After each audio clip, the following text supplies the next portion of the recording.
Awesome. All right, you guys, welcome to our Wednesday night team call for Body Electric. We have a special guest tonight. I'm super excited to introduce you guys to Jessica. We've kind of been making small talk here before the call started, but nonetheless, I've gotten to know her through a corporate mastermind group. So as you guys know, like once you hit, I think it's 1 star, they start to group some rankings together, and you get together on group calls. They're led by corporate mentors, and it's been an awesome way for me to meet other coaches all over the country, Jessica being one of those coaches that is in my mentor group. So I spoke with her team, I think last week or the week before. She's hopping on our team call. So I'm going to give you just her rundown, her bio. I know I've already shared it in the team page, but she lives in Madison, Wisconsin. Apparently it was a gorgeous day today. Beautiful. Been married for 10 years. She's 4 kids. She's a former teacher turned 6-figure earner with Beachbody. She's been coaching for just over 5 years. She's a 3-star diamond in her first business center and a 1-star diamond in her second business center. Success Club All-Star and founder of Team on the Run. So she's going to talk to us tonight a little bit about how she balances everything. Obviously, she's got a lot going on with 4 kids and with her coaching business. So whatever you decide to talk to us about, I'm here to listen. I'm here to take notes, and I know our team is too. So I'm going to just ask everybody if you can keep yourselves muted just while she's talking. If you have questions, maybe just pop them down in the chat, and then you can decide, Jessica, if you want to answer them live or later. It's up to you. Okay. So go. Sounds good. Thank you. I'm so honored to be here with you all. Sorry, I have a little bit of a cold, so if I sound kind of raspy, I was in Mexico and I thought it would make my cold, like I left with a sore throat. I'm like, oh, it's going to make my cold better to be like in a tropical location. And I think the airplane just did me, and so I feel worse coming back. But so if I sound crazy, it's not because I like smoke 10 packs a day.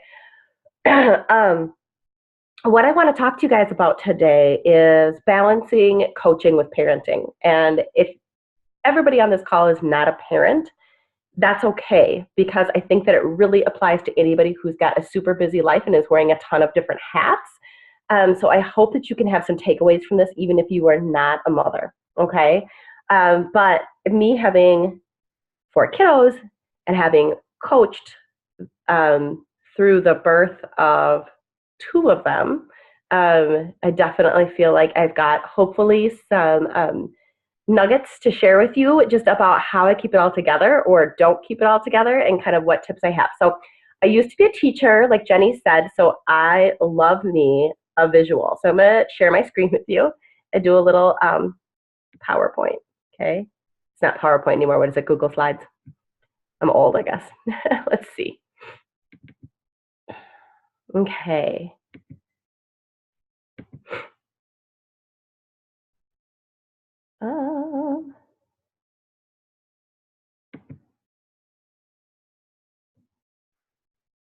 Well,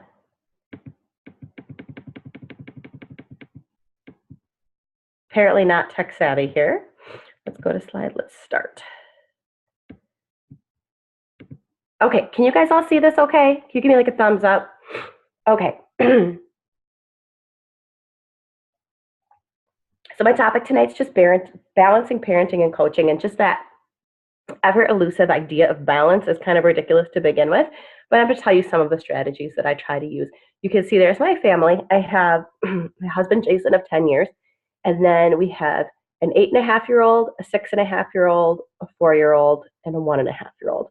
So it is really, really busy at my house. When I first got into coaching, my second born, the one in the orange dress here, was about 8 months old when I started my first challenge group. So you can imagine kind of the journey that I've been on as my coaching business has evolved. And when I started coaching, I was also teaching part-time.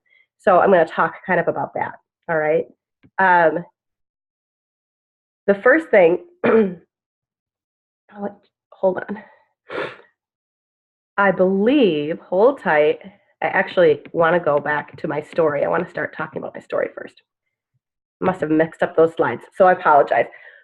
I'm rolling with it, right? So I just want to tell you guys a little bit about my story so you know how I got into coaching and kind of what my journey has been like. And I could do a whole talk just on my story, and I don't want to bore you to tears. So I'm going to try to give the abbreviated version so you kind of just know where I've been and what my journey has looked like. So my story started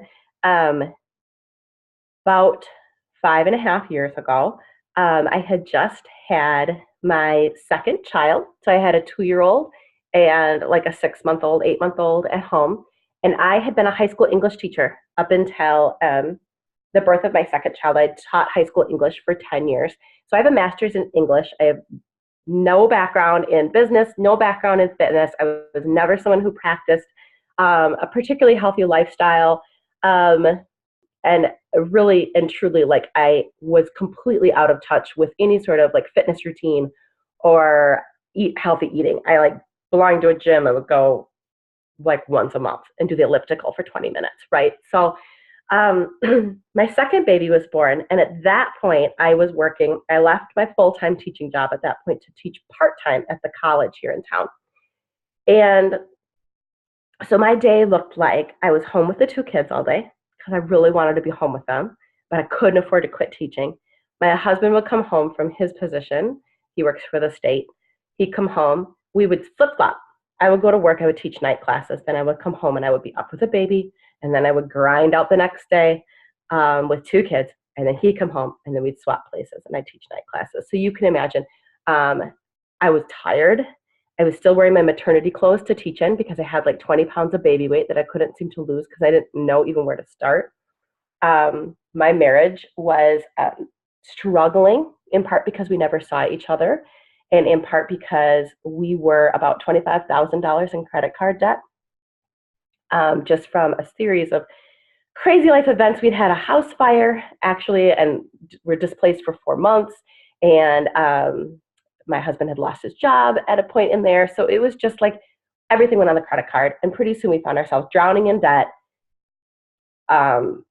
lacking time with each other. And then I was battling postpartum depression and anxiety that I had not struggled with my first pregnancy, but with my birth of my second child, it really hit hard. And I was, despite knowing all the warning signs, really afraid to tell anybody and just trying to fix it on my own. So I was pretty much in the lowest of low when coaching came into my life.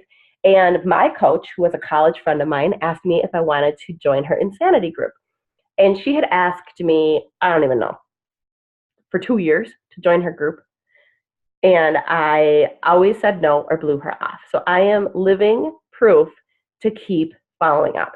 One day she just caught me on the right day, and I was like, you know what? I am so low at this point in my life. I've got nothing to lose. So somehow I managed to, I don't know, all my credit cards were maxed out. So I managed to scrape up the money to buy this $220 challenge pack, right? We didn't have any $140 challenge packs back when I started. We didn't have any Beachbody On Demand. I got my pack of DVDs in the mail, right? And you can see me on Insanity day 1. I wanted to quit. I cried. I threw up during that fit test. It was horrible. And I just kept trucking because I knew that there had to be something better than this life I was living. And 60 days later, this poor woman stuck with me for 60 days in this challenge group. I'd lost like 17 pounds, but more than anything, I had found just a passion for feeling better and for fueling my body and for exercising. And I connected with the women in the challenge group. People started asking what I was doing to lose weight. And next thing you knew, I was coaching. And so that is how my journey began. I just wanted $100 a week for grocery money because we were struggling. I remember having to leave a full cart of groceries in the checkout lane and leave with my kids because my debit card wouldn't clear. Right. And so I just needed $100 a week for groceries and to do something for me. And so fast forward, like I said, I could do a whole call just on my story. But fast forward to now, we sold the house that we were almost foreclosing on at that point in time and then moved into a much larger home and paid off all our credit card debt in about 18 months of coaching. I really just put the pedal to the metal. And I've never looked back. Now we have 4 kids, and I was able to quit teaching, and I've built a 6-figure income about 2 years ago. I cleared the 6-figure mark, and it didn't happen overnight, but it has been a process, and I've built this beautiful tribe, and I just feel so passionate about what this business can do to change your life if you just believe and stick with it. And so that is kind of just where my story has evolved, and that's the very abbreviated version. But I just wanted to share with you guys where I've been, and I've really been in the trenches. and to where I am now. So my first tip for you when it comes to balancing parenting and coaching, or whatever your busy lifestyle may be, for me, it's wrangling 4 kids, 8 and under, right? Is time blocking. And I think that this is key. When you're working, you need to be working, not half paying attention to your kids or Facebook scrolling. I feel like I was really, I have been very guilty of this over the years of not managing my time well. And sometimes when I'm really, really busy, I happen to manage my time better. And I don't know if anybody else can relate to that. But when I was at first building this business and teaching, I was much more efficient with my time because I had less of it. So that means for you, some of you who are super, super busy might be able to fit in work into these little windows, these little power pockets of time. And if you do have more time throughout the day, then you need to just be really, really focused on working smart, not working more. I built this business in a half an hour to an hour a day when I first started in little pockets because I was determined to change my situation. So when you're working, be working. Set a timer, block your hours out, take advantage. I like to call them the mom windows of time, and accept that success isn't convenient. What do I mean by that? I mean, I know Jenny is a night owl, right? I'm an early bird. So it doesn't matter where that time, that kid-free time is going to fall, but you need to find it and take advantage of it. If it means getting up at 5 and sucking it up and doing it, if it means staying up till midnight and sucking it up and doing it, whatever it might be, you need to take advantage of those mom windows of time. Another mom window of time, whenever I get a chance to shower, which isn't always every day, okay? I listen to personal development in the bathroom while I'm getting ready. I listen to personal development in the car. If I'm driving with my 4-year-old and my 1-year-old, they don't care what I listen to, right? I can still have on the radio for them and I can have my phone going, right? For me, with my national wake-up call, I listen to it when I run, right? When I'm doing dishes, when I'm cooking dinner, I'm taking advantage of those mom windows of time, and I'm accepting that it is not fun to get up at 5 in the morning and get a power hour and my workout done. But my kids are all up and my day is crazy from 6:30 to 8:30 a.m. And that is time when I'm not going to get anything from my business done. So I have to get up early and get a head start on my day. So you got to suck it up and do it. Don't schedule calls during kid time if possible. Notice the time that I'm doing this call is 8 p.m. Why? Because I really, really prefer not to have children climbing all over me because I want to give you my all. And there was a point in my coaching when I was first starting that I had to keep rearranging this one-on-one I had with a coach because my kids' nap schedule wasn't predictable and they weren't napping, and I had to keep rearranging. And she finally was like, you know what? Like, you're really being unprofessional and making me feel like last priority. And that's true. She didn't have kids. She couldn't relate, and she was sick of me putting her off because my kids were crazy. So now what does that mean? Sometimes it's going to be inconvenient and I'm going to have to schedule time that I can count on to be uninterrupted if it's something really important. If it's a call with my success partner, she has 4 kids too, so she gets it. If it's a call with a potential coach, I don't need to be pushing the call back because my kids weren't sleeping. See what I'm saying? Be professional, treat this like any other job. Time blocking also needs to include time to connect with your partner and your family. Put your phone down. Okay? I will say for sure that I have very few diamonds in my business whose husband or spouse or partner, whomever, is unsupportive of their business. Okay? It's hard to be successful in this business if your spouse is a naysayer. So part of that means not having your face buried in your phone all the time. You need to be connecting with your spouse. You need to be connecting with your kids. They're the reason you're doing this job, okay? So put the phone down during dinner time. The messages can wait. And I know Jenny talked to my team about that too, that I have certain times of the day where I answer messages and I'm going to give them a better response and I'm going to give my family the attention and the respect that they deserve, okay? And my husband and I definitely, when we look at our week schedule, we plan a night where I'm not going to schedule any calls. I'm not going to work after the kids are in bed, and I'm just going to hang out with him because he's important too, okay? Time blocking should also include self-care. You can't be grinding and grinding and grinding and never filling your own cup. So time blocking, I color code my planner, okay? A big fan. All right, personal development. You guys have heard this. I'm not reinventing anything that's super exciting, but I kind of want to take my spin on it that everything is connecting. And if your personal life and your family life is floundering, your business is going to flounder too. So sometimes a personal development might include reading like Brene Brown's Gifts of Imperfect Parenting or the 5 Love Languages, reading something that relates to your home life and your family life is only going to make you a better mom, a better spouse, which is going to make you a better businesswoman too. So keep that in mind. It doesn't always have to be business books. And again, I already kind of touched on this, but I'm really a firm believer in listening to personal development during my mom windows. It's hard for me to find time to read, guys. It's crazy. So anytime I can listen during my mom windows, that's huge.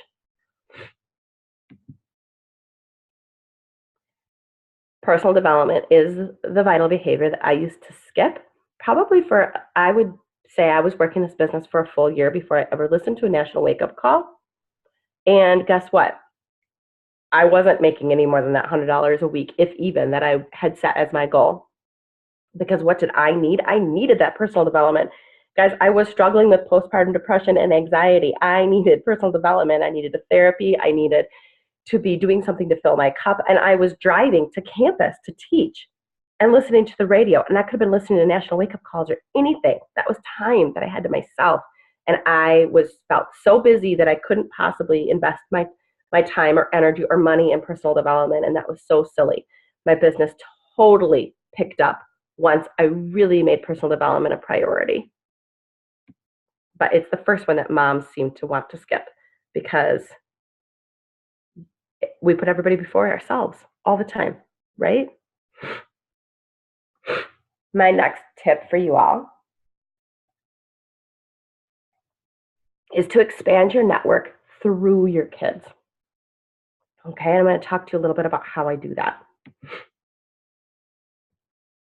I am naturally, what do they call it? An outgoing introvert. Is that what it is? So I enjoy people, but I am not the person at school events and sporting events that it just is chatting up all the other moms. It is hard for me. That doesn't energize me. It makes me feel kind of anxious. And so it's been something I've had to work on when I'm standing in the preschool pickup line to make small talk, to get to know people.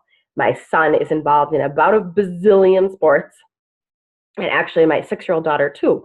And so there's a lot of time that I spend waiting for them to practice, waiting to pick them up, waiting to drop them off. I go to the park with them. And I've gotten a lot better about adding contacts and making friends. Obviously, your heart has to be in the right place. You're not just like, oh, sweet, I can add all these people to sell to, right?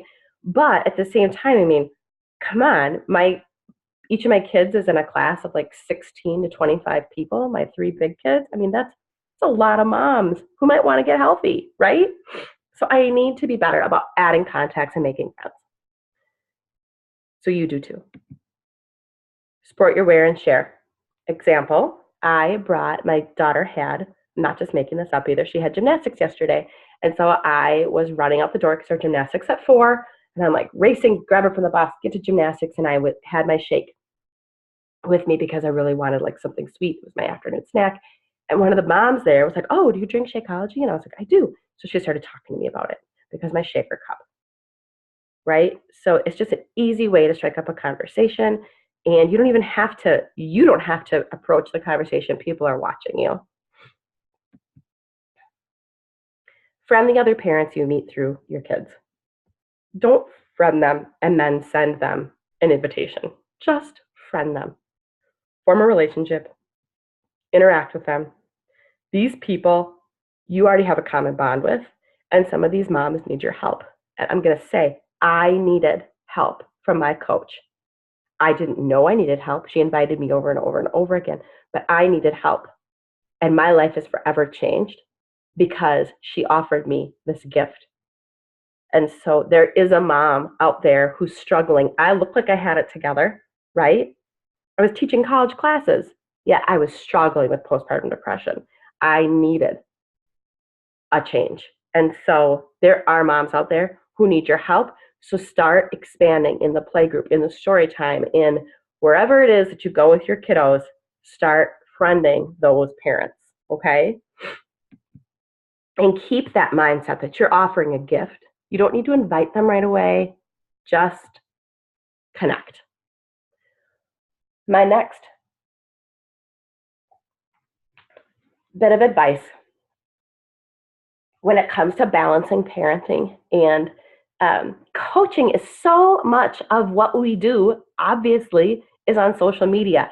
And sometimes I really struggle, guys. I'm going to be honest, coming up with anything to talk about on my social media because guess where I am all day? I'm home with a 4-year-old and a 1.5-year-old. And there ain't nothing going on. Like sometimes there's a cute story, maybe like something funny that they said or did, but my life is really pretty like boring. I don't know if any of you can relate to that. What am I going to talk about? Here's my lunch again. Here are my kids again. We're walking the dog again. Like, I don't know. So one thing I have found is if you're already posting on social media, ask parenting questions from time to time. And I'm going to preface this with ask parenting questions. And like Jenny says, put on your suit of armor because people love to think they're experts and they're going to give you advice all day long. You don't actually have to take it, right? But it's a way to engage on social media. People love it when you're interested, not just interesting. Okay, so it is important to add value with your social media presence. Adding value is super important. So people are following you for a reason. But everybody has advice and opinions. All right. So if you're looking for a good engagement post, asking a parenting question is 9 times out of 10 going to get people crazy on your social media. So it's an awesome thing to do. Bring more eyes to your social media, but be prepared. Sometimes people get crazy because you know how they are. So some examples that I have done. And these are legit. I wasn't just asking them just because, but I also need to remember to take people's advice with a grain of salt. When did you get your daughter's ears pierced, right? And people get fired up, trust me, because my 6-year-old was asking about getting her ears pierced. Advice for flying on a plane with kids. Or I just asked, we just took a 20-hour car ride to Florida over spring break. So I was like, talk to me about what I do with these kids for 20 hours in the car. And I got amazing advice, really and truly. And it was awesome because it helped me, but I also got like 70 comments. So guess what? That gives me really good Facebook affinity, right?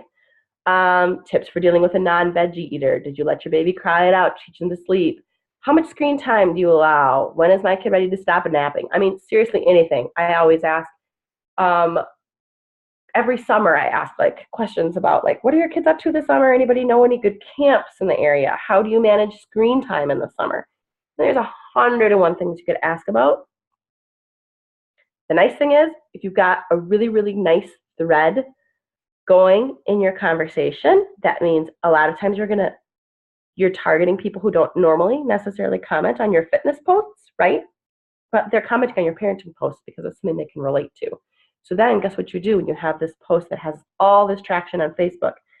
Then within the next 12 hours, and Melissa McAllister taught me this because she's my grandma coach, the next 12 hours you post it and invite to a challenge group, right? Because guess who's going to see it? All 70-some people who talked about whether or not you should get your kids' ears pierced. All right, so it really is nice as far as just networking and gaining traction because it's part of your day-to-day identity is just dealing with kids, right? And as far as that goes, I have a puppy, and so that being a fur mom is also another thing people have comments about. Even just me asking whether or not we should get a dog. I'm going to do what I want to do, right? But oh my gosh, people were fired up, giving me all sorts of advice on whether or not we should get a puppy.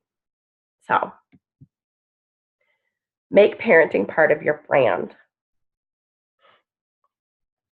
So I really want you to think about that. And we talk about branding ourselves and the things that make us us and make us not just any other coach out there, okay? Because we really are unique to ourselves and we are our brand. Beachbody is not our brand, right? Hold on. There's a child here right now. Yes, sweetie. You're hot? Hey, turn the fan on in Reese's room. Okay, open the door. I'll be right up. Okay? Yeah. Or lay on top of the covers. All right. Okay. Okay. I'm on a call. Okay. Good night. Good night. Mwah. Okay, sorry. She's hot. So you're all hearing about how my 4-year-old's hot. Okay. Yeah. Yep. I'll be up in just a minute, okay? Okay. My husband's at puppy class. Puppy class actually right now. So hence why I am wrangling. I thought she was sleeping. So sorry about that. Making parenting part of your brand. We talk about branding ourselves on social media because Beachbody is not the brand, you're the brand, right? That you are trying to sell yourself and your healthy lifestyle. So I want you to think about what kind of mom are you? For example, a single mom, working mom, stay-at-home mom. Maybe you're an earthy mom. Maybe you're a mom who loves to cook, mom who hates to cook. Maybe I've got a gal on my team who's a plant-based mama, right? She's vegan. Maybe you're a dog mom, you know? I feel like you need to kind of find your niche, and these are the moms you are talking to, and you want to help or you want them to work on your team, right? So you need to kind of narrow it down beyond, hey, I'm a parent, into specifically, are you a toddler parent? What makes your story unique, all right? And make that part of your brand, and let your kids work out with you, help you in the kitchen, do fun fitness activities. Maybe you guys like to hike. Maybe your kids are involved in sports, and post about it, okay? Because I do think that that is part of your brand and who you're trying to reach with your audience, is really figuring out that niche with your kiddos. I noticed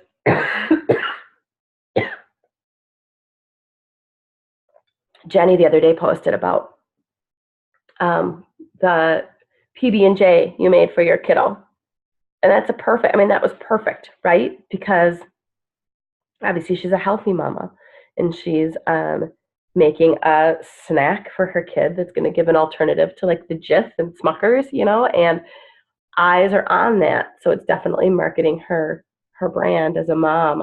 One of my babies has a tree nut allergy, so that's part of my brand. I'm a stay-at-home mom. I love to cook. I'm a sports mom, right? I'm a mom who drinks a lot of wine. So I'm a mom of a large family. So a lot of that is part of my brand. And so I really want you to think about that and narrow your market a little bit. Share tips, recipes, fit fam tips, and activities. People want to know what you're doing. They want to know what Jenny's feeding her kid. They really do. And we talked about being interested on social media. Be interesting too, by offering value to people's lives. People want to know. People wanted to know if I was drinking Shakeology and breastfeeding, right? That was one of my better posts that I think that got the most traction, was posting about breastfeeding and drinking Shakeology. Obviously, I wasn't trying to override what their doctor tells them, but people wanted to know. So people want to know what I feed my kids. People love recipes. I think this is really key, and it's taken me a while to let this go, and a lot of this is through personal development. Stop pressuring yourself to be a super mom on social media.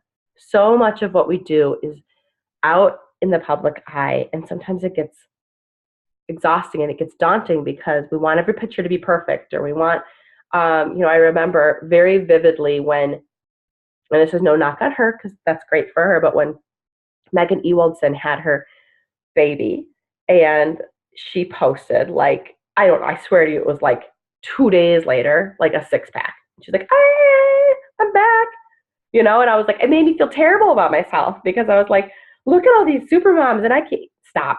You don't need to be perfect. You need to be you. That is what is appealing to people. And maybe her audience is attracted to that. My audience is probably not attracted to me having 6-pack abs 2 days after having a baby, because that's not me. You don't need to be a Pinterest superstar. You don't need to have a perfect six-pack. You don't need to have a spotless house. Stop. Be you. If those things are all you, that's awesome. But if it feels fake to try to create that, to have some sort of image, then stop putting so much pressure on yourself. This job is hard enough. What you do need to do is be you. People relate to imperfection and vulnerability. They really, really do. I've gotten more traction on like messy house posts, than I have if my house always looked perfect. Because my niche market is crazy mom with a big family who's just busy and has a lot going on and is trying to balance a lot of things. And I don't need to pretend to be something that I'm not. I think that's really important because I think that people are going to follow you if they can relate to you. And most of us aren't perfect. And I always tell my coaches to make your mess your message. Put a positive spin on hard parenting days. We all have them.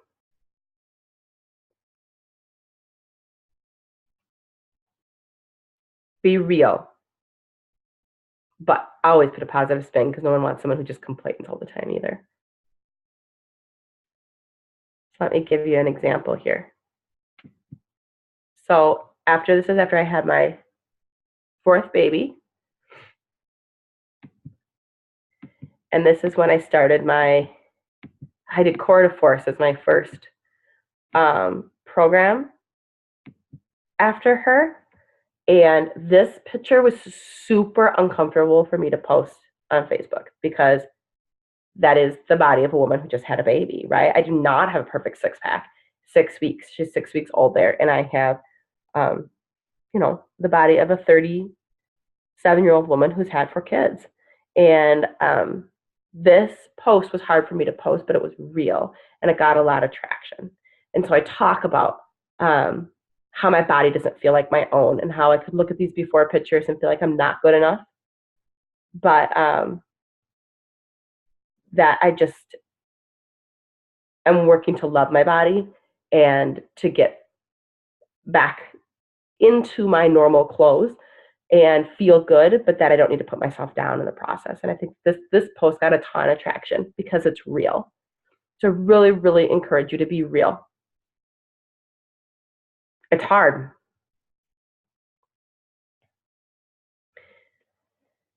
I promise you I'm almost done because I want you guys to be able to ask me questions. But my next bit of advice is to involve your family in your business goals and your dreams. And I'm going to tell you kind of how I did that. I talked about how I really earnestly believe that it is hard to rise to big success in this business if you have an unsupportive spouse. And I think part of that is because if you have somebody who's constantly pushing back against you when you're putting time and energy into a business and you're not necessarily seeing a paycheck yet, that was me for a couple of years, a lot of times it's not real. It's not real until they see the money coming in, right? It just isn't. They're very concrete thinkers, right? And so if they're not in the understanding of what exactly you're working for, I think sometimes it's easy for them to feel like you're wasting your time. You're always on your phone. And so I really think your kids and partner need to understand why you're working and what you're working for. And you're going to have more support. So, for example, when, not last year, but the year before, the Success Club trip was a cruise, right, to the Bahamas. And I thought to myself, I'm going to earn that cruise for my family, right? And so I showed the kids, I registered for the cruise, and I showed them this big boat, like the picture of the boat, like this is what we're going to do. We're going to go on this cruise. And to them, it was very concrete, like we're going to go on this cruise. We're going to go on this big boat. And so that for them was a dream and a goal that I was working towards that made them understand why I have to say, okay, you have to be in bed by 8 o'clock tonight because mommy has a call for work, right? And so I made sure, well, of course she got up again, but I made sure they were all down because mommy has a call for work because mommy's going to take us on this big boat, and I feel like sometimes They just need to understand what exactly you're doing. I feel like a lot of times we just assume that our partners know or our kids know, and they don't. So I think sitting down and really explaining is important. And I did take them on that boat, and it was amazing, right? So post your goals, have a family meeting, make a dream board, explain what you do and why. Um, Kids are really visual, and if you can sit down and talk to your spouse about what exactly you're working towards, I think that you're going to find that you're a lot more supported rather than just you're on your phone all the time and they don't really get it. Okay. My next tip here is to outsource, outsource, outsource, outsource. And I'll explain to you what I mean. And hold tight, because I know when I first started coaching, my coach told me to outsource stuff, and I was like, no way, I don't even have enough money to buy groceries. I'm not outsourcing anything. So I get it. I get where some of you might be, but just bear with me, okay? Even Batman had Robin. You cannot be a supermom all the time and do it all on your own. People ask me how you do it all. I don't. I don't do it all. I can't do it all. I am one person. I would be crazy. Remember I talked about practicing self-care? There would be no self-care. I would never sleep if I did it all. So I need to, A, realize that I don't have to be perfect. That's hard. And B, get some help. So what can you hire? And if you can't afford to hire anybody, what can you trade, okay, for help? Examples. I have a business assistant, but it took me, oh man, probably 3 years of working this business before I could hire a virtual assistant. So I get it. I was not there, right? Maybe a house assistant, someone who can help you with laundry, cleaning, errands, or childcare. Your time is valuable, guys. If you can pay someone less than what you make to help you maximize your time, it's going to be key. And it's going to be key to your sanity, and it's going to be worth every single cent for that time with your family. So it was on my dream board for a good 2 or 3 years that I was going to be able to hire, probably 2 years that I was going to be able to hire someone to help clean my house, right? And eventually it happened. And then it was on my dream board for like 3 years that I was going to hire someone to help me with graphics and to help be my assistant, right? My virtual assistant. And eventually it happened. But I had to realize, it's a Chalene Johnson thing that I remember learning when I very first started this business, is that sometimes you have to spend a little bit of money to make more money, okay? Your time is what you're paying for. Because when someone is here cleaning my house for 2 hours, that is 2 hours that I can be put into my business, and 2 hours then that I can make more money than when I'm paying them, or 2 hours that I can spend with my family. And that's important. And then I can work those 2 hours after the kids are in bed, but rather than spending 2 hours cleaning my house, right, then my kids aren't being paid attention to, and I'm not working my business. But I realized for some people when they first start, they're like, this lady's crazy. I don't make 6 figures. I can't afford help. But you can afford for your neighbor across the street to watch your kids for 2 hours one day so you can work, and then you watch her kids for 2 hours another day, right? It doesn't cost you anything, but it can free up super focused time for you to build your business. So I really want you to think about, what can I get help with? What can I hire or trade to just make sure that I'm utilizing my time most efficiently, because your time is incredibly valuable. You need to treat this business like $1 million business before it is one. And millionaires get help. They don't do it all on their own. You just can't. Practice grace with yourself, okay? Hard mom days happen. Hard wife days happen. You are human. And you're never, Trina Gray talked to me about this. I don't know, Trina Gray is like my coach crush, right? She talked to my team about this on a call once, is that, because they're like, how do you get it all done every day? And she's like, you don't. You work for yourself. There's 101 things left on your to-do list at the end of every single day. And you just have to go to bed practicing grace with yourself that you got the most important things done, and just keep swimming. The next day you show up and you do your best. there are some days that, I mean, I am like a hot mess over here some days. The shower doesn't happen. My 4-year-old is acting very four. The baby doesn't nap. I miss my workout. It's a disaster, right? We order pizza. Some days are just hard. And what could I do? I could just quit and be like, I can't do this coaching thing. It's too hard. Or I could show up again the next day. I still show up. You might not be bringing your A game every day, but practice grace with yourself and realize that you just keep swimming. And I think when you feel like you're struggling with balance, it's really, really important to just keep your eye on your why. What is my why? My why is that I can be home with my family and I can offer my kids the life that I didn't get to have as a child, as far as there is no limit to where we could, I want there to be no limit to where we can travel and the activities that they can do and the time that I can spend with them. And that's going to come from just keeping my eye on my why and realizing some days my family's going to come first and I'm going to bring my C game with my coaching business, but I'm still showing up. I don't stop showing up ever, okay? Even when I'm sick, even when I just had a baby, it doesn't matter. I show up. But there's going to be other days where I'm going to have to tell my husband, hey, I need you to be in charge of the kids for 2 hours on a Saturday because I need to sit down and work. I'm always trying to find that balance. And some days it's easier than others, but my why is what keeps me focused on that. And they are my why. And so they're worth it to me to try to juggle it all. And that, my friends, is it. I'm going to stop my share and hopefully, oh good, I wanted to give you guys time to ask questions. And hopefully, I always feel like I didn't give you anything new, but I'm hoping that I gave you something valuable. Sometimes you just need to hear it from somebody different, you know? I thought that was awesome, Jessica. Yeah. I took a ton of notes, and first of all, I feel like we just became best friends.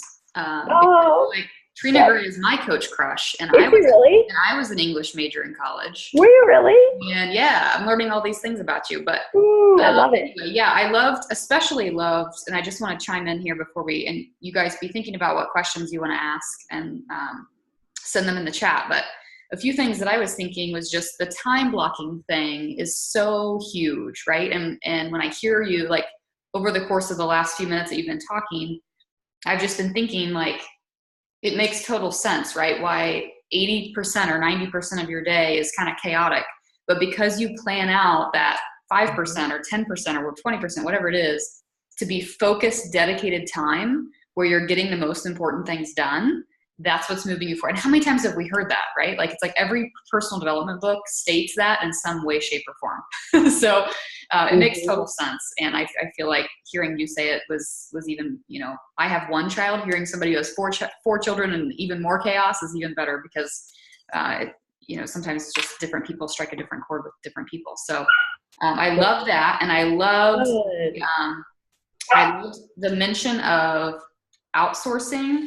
That's something that my coaches probably know my story with this too, but you guys know that was how my Success Club 10 started 6 months ago. Was I literally just made the decision that I hated cleaning my house, but I also couldn't focus on my business because my house was a mess.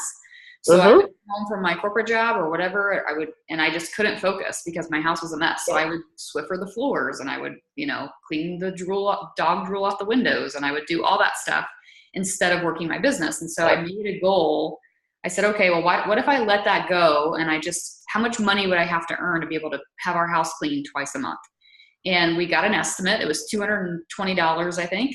And so for me, at that time, it was 5 challenge packs. If I could sell 5 challenge packs and get 5 challengers into a challenge group, it meant that I could pay for a cleaning service to come to my house twice a month. And so that was my first goal, much like what Jessica said. And that is how I started outsourcing. And then I got to a point where, I was like, I think I need an assistant, or I think I need a virtual assistant to help me with graphics. And so exactly like what you're saying, it doesn't have to be something where you just all of a sudden you're hiring like a full-time assistant by your side when you're not earning anything as a coach, but there are some ways that you can outsource things. I loved your suggestion of trading with the neighbor across the street, as far as like babysitting hours or whatever. I think those are all really great ideas, but that's something that I just wanted to reiterate because I think obviously there's a lot of new coaches here. There's a lot of new diamonds here or up and coming diamonds. And this is something you guys need to have on your radar, right? Like be thinking about where can I empty some of my energy? Like what isn't serving? Like turns out that cleaning my house every night was not earning me any money.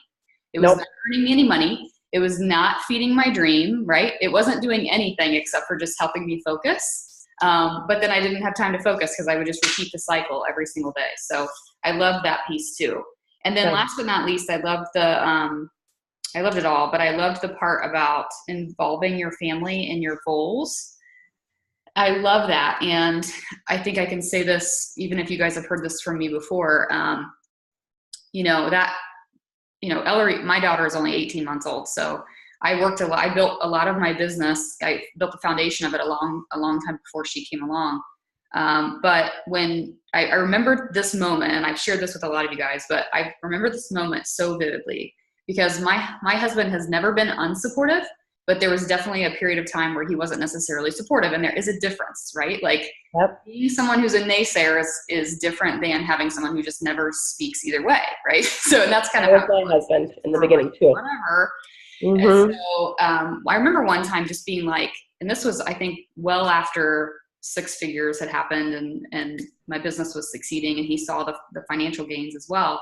But there came a point where I was just like, why don't you understand what I'm doing? Like, why don't you support me? Right. Like I tried telling him like, I'm not saying you don't support me, but why aren't you like more eager about this? Right. And I will never forget his answer because it was the last day of school, like 3 years ago. And it was like May, Memorial Day weekend. He comes home, last day of school. I'm like all ticked off that he's not like, super supportive. And he says, well, I just don't understand. I don't know what my role is. Like he didn't understand like how he could help. And for a man, I just wanted to chime in and say, for a man, I realized in that moment that for him, like he felt like it was my thing and that he didn't have any involvement in that thing. And it was a total eye-opening experience. And so that's when I was like, okay, here are some things I don't understand, right? I don't understand how volume works. Like, I don't know how I've earned this money. Help me figure it out, right? Like, help me figure out these things. Yep. I sort of employed him to help me learn pieces of the business and to take on some things with our business. And ever since then, his support has just exploded, right? So I love that. And I love the, telling your kids we're going to go on this big boat. I love that. Because it's, in those moments where they're pulling on your leg, you're like, you want to go on this boat in March, right? Like I need you to focus. Like you need to go color in your coloring book and I'm going to get some work done. So I loved all that stuff. So, okay. Do we have anybody chatting? You guys are quiet. Come on, y'all. You can ask me anything. I promise. I'm not scary. This is cool. Feel free to ask away. So would you say, I'll ask you the first question. Would you say that you are, and you guys, since we only have like 10 of you guys on here live, if you want to just unmute yourself, that's fine too. If you had to say like how much time you're working your business right now, on average, what would you say? That's a good question. I would say on a day that's like insanely busy, or that I am like, I'm going to unplug today, about an hour. And then so between 1 and 4 hours. On a really busy day, it's probably 4 hours. Yep. Yeah, and it's funny because I was actually having a conversation with somebody who's not in network marketing recently. I kind of consider them a mentor. And they were asking me how much time I work per day, and I said the exact same thing. I was like, there are days where it's only an hour, and there are days where it's maybe 4 hours, but I hardly ever go over that. Nope. And it's sort of crazy to think about the success that we've seen even just on this level, right? Like, I mean, with the business, working under 4 hours a day as a full-time coach. So for those of you guys who are like tuning in and you're working a full-time job or you're fitting this into your evenings or whatever, like Jessica and I have both done that. Like we have both done that. And like she said before, your time is most likely much more focused in those little power pockets of time. So you can absolutely build a business. You could spend 6 hours a day surfing Facebook, but you could spend, when I'm spending 4 hours a day, it's including a call like this typically, right? Like this is, the rest of the time you got to focus. Set a timer. Mm-hmm. I always send my success partner in the morning, the top 2 to 4 things that I have to do today to move my business forward. I text her a list. And then that is what I make sure to do first. First things first. Anything else is a bonus. But yeah, I mean, I was spending, guys, so much time teaching and grading and lesson planning and making like, I don't even know, a quarter of what I make now. And I was super stressed out and miserable. But you can do it. You can build this business in an hour a day, but you have to be focused. Mm-hmm. Not just creating graphics and scrolling Facebook, the fun stuff. Got to do the unfun stuff too. Yep. All right, you guys, anybody want to ask a question? Really? I will. Hi, Sarah. Hi. So my biggest struggle, my son is super, super active. He's 2.5. And I have the hardest time. Like, I can't have my phone out or my computer out because he either thinks it's a dance floor or he wants to help press buttons. So it's like I struggle with how do I plan my day because there's so much I don't know. Like in the morning, it's like I have set activities planned because we have Gymboree or whatever. But how do you go about planning your day? Is it just up in the air? Because you sound like you have pretty much, like you said, it's highlighted out and color coded. And that's the part I struggle with is because I have a game plan in my head, but then as the day unfolds, it goes to the wastebasket. Right. Well, I plan to work in the morning before my kids get up. Because that's, unless they get up unusually early from time to time, that's time you can count on. I plan nap time, which not all kids nap well, not all kids nap consistently, so that can be kind of hit or miss. And then usually I will plan, not all nights, because some nights I want to be plugged in with my husband, but then I'll plan evening time. So I really don't count on getting anything done while my kids are awake. It's just too hard. The bigger kids, my bigger kids, sure, they can watch a show, but what am I going to do with my 1.5-year-old? I'm sure Jenny can relate, and Sarah, you can relate. She's not going to watch a show. Are you kidding me? She's crazy, So I can't plan other than like maybe making some social media posts. I can't plan on really getting anything done. Nothing. While they're awake. So I have to plan those pockets. So if it means getting up at 5 a.m. and then working again at 1 p.m. and then working again at 8 o'clock at night to get 3 hours in, that's what I have to do. And it's hard, but it's worth it because eventually he is going to be a lot more independent. Like my big kids now, my 6 and 8-year-old would totally understand if I was like, I'm going to work for an hour. You guys need to play a game or watch a show or color. But my toddler, no.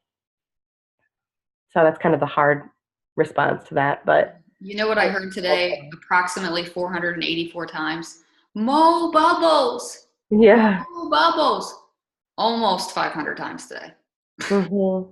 So you're like, yeah. Toddlers make it tough. They make it really hard. Does that help at all, Sarah? She's right.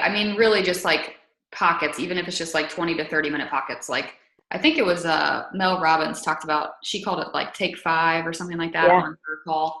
And I've been doing that ever since I heard her speak. And she's like, even if it's just 5 minutes, like before you go get them out of their crib or whatever. So I usually, for me, like even if it's only 30 minutes before Ellery wakes up, I know she's going to wake up after 7. So if I get up at 6:30 or 6:45, I'll plan what I'm going to post on my social media. I'll get a podcast going. I'll start that. So it's sort of like my me time to get the business going. And then when she's in the high chair eating breakfast or she's on her own, in her own world, or if she's watching Mickey Mouse Clubhouse later in the morning, that's when I'll go back in and respond to messages and do that kind of thing. So it really does take some sort of strategery to figure out. And just don't count on that time. That's what I feel like. Kind of, if you can sneak in 15, 20 minutes while they're doing something else, awesome. But don't like I said, don't schedule a call during that time, because it will fall apart every single time. But a lot of times if I'm driving somewhere, I'll drive to drop my 4-year-old off at preschool, just Thursday, Friday morning she goes. And then I'll get my littlest Vivian in her car seat. And before we go anywhere, that would be a perfect time. She's buckled in, okay, I'm going to quick make a social media post or quick respond to this message because I can, because you're not going anywhere, So yeah, just a little bit of time here and there. But if I'm going to plan a power hour where I sit down for half an hour or an hour, it's got to be when they're sleeping. Yep. It sounds like you're an early morning person with that, and I'm Mm-hmm. more like 10 You're more of o'clock a night owl. midnight. Yeah. Yeah. Yeah. Everybody's got their own zone. Mm-hmm.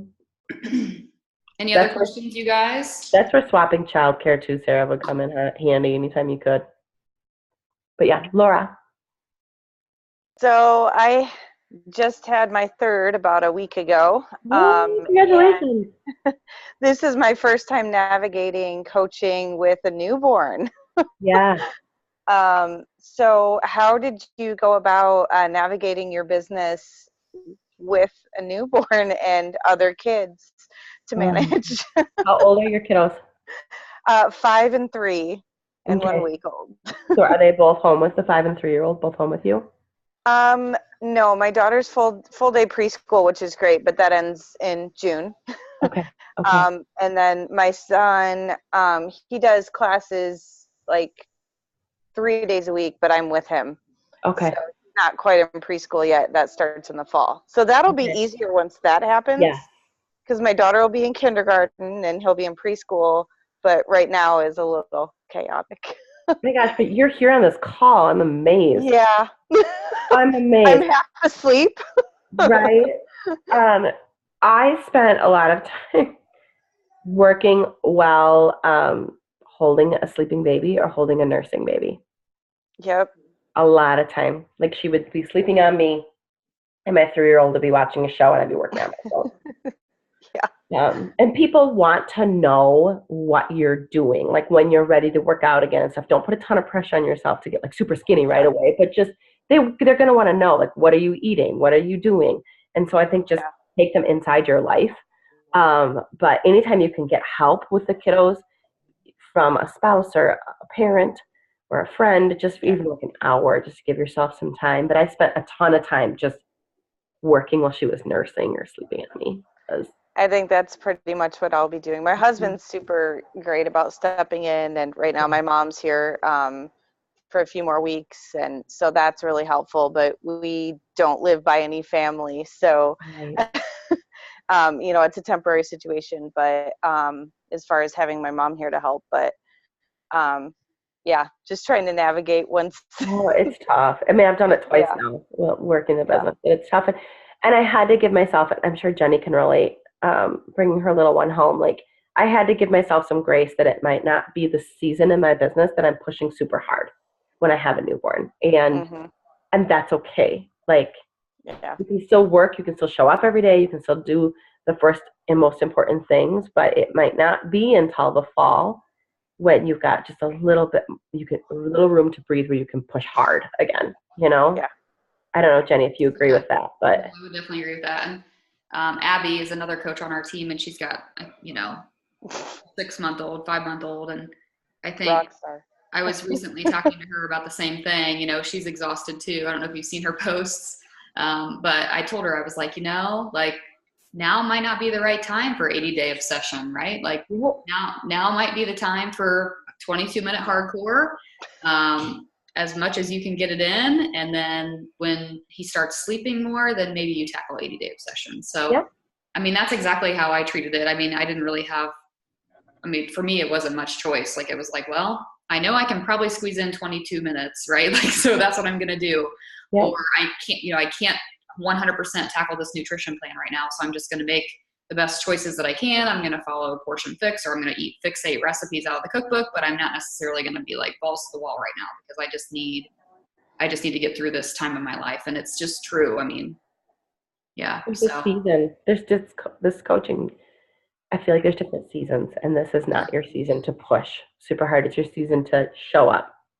Yeah. Laura's in a unique situation because she's been building and building. She just hit diamond a couple weeks ago. Well, congratulations. Had a baby. Thanks. And so I know she wants to keep her momentum going, and she's got a lot of excited coaches. So I know that it's hard to hear, right? Like, don't feel like you have to put pressure on yourself to keep pushing when you feel like you have this energy on yourself. Right. But, the one thing that I would say too is, and this is something I should have probably done more of, is to not be afraid to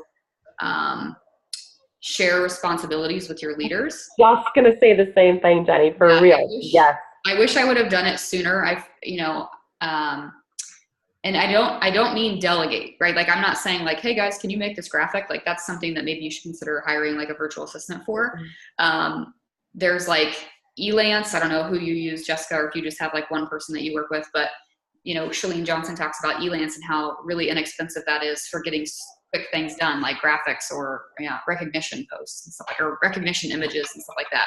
So that's one thing to consider, like what can you delegate or what can you outsource, like she talked about.